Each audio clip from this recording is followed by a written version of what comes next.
Hello बच्चों, चलिए प्रश्न को पढ़ते हैं। सूत्र लिखिए। आपको दिया हुआ है एमीन, ब्रोमीडो, क्लोरिडो, नाइट्रिटो, एन प्लेटिनेट सेकंड। तो हमें जो है इसका सूत्र लिखना है। तो इससे पहले हम आइए समझते हैं मुख्य अवधारणा।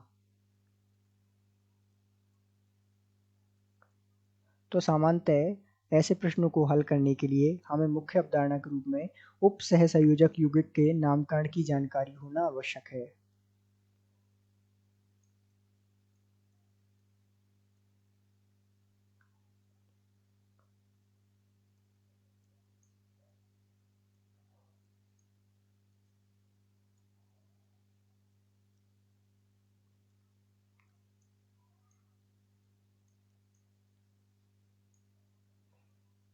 जानकारी होना आवश्यक है।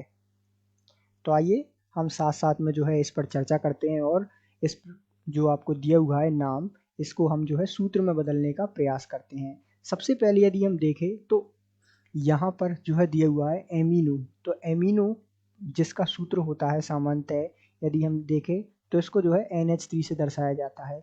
इसी प्रकार यहाँ दिया हुआ है आपको ब्रोमीडो।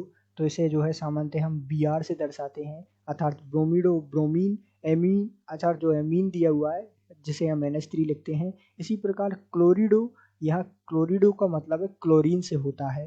और नाइट्रिटो अर्थात नाइट्रिटो तो हम इसे नाइट्रेट अर्थात NO2 लिखते हैं। और प्लेटिनेट का मतलब तो हम जानते ही हैं कि ये जो है Pt धातु दिया हुआ है जो कि केंद्रीय धातु के रूप में होता है, जिसकी ऑक्सीकरण अवस्था अर्थात ऑक्सीकरण अवस्था दी हुई है 2। तो यदि हम इस नाम को जो है उप सहसंयोजक यौगिक के नामकरण के नियमों के अनुसार बदलें तो यहाँ होगा Pt जो है साथ में NH3, यहाँ Br, Cl और जो है NO2। इस प्रकार जो है ये संकुल का सूत्र हम जो है लिख सकते हैं। तो ये जो है एक संकुल आपको दिया हुआ है जिसका सूत्र हमने इस प्रकार लिख दिया है। यदि हम बात करें यहाँ Pt की ऑक्सीकरण अवस्था की तो मान लेते हैं इसको x, हम तो निकालते हैं x। NH3 की ऑक्सीकरण अवस्था 0, Br की -1, साथ में जो है Cl की -1, NO2 की 0 और बराबर में 0। तो x का मान आ गया 2, अर्थात जो दी हुई थी इसकी ऑक्सीकरण अवस्था सेकंड वो बिल्कुल सही दी हुई थी। तो ये जो है आपको दिया हुआ संकुल का नाम एमीन, ब्रोमीडो, क्लोरिडो, नाइट्रिटो, एन प्लेटिनेट सेकंड प्राप्त हो गया है। तो इस आधार पर आप इस प्रश्न को हल कर सकते हैं। तो आशा करते हैं आपको समझ आया होगा। धन्यवाद।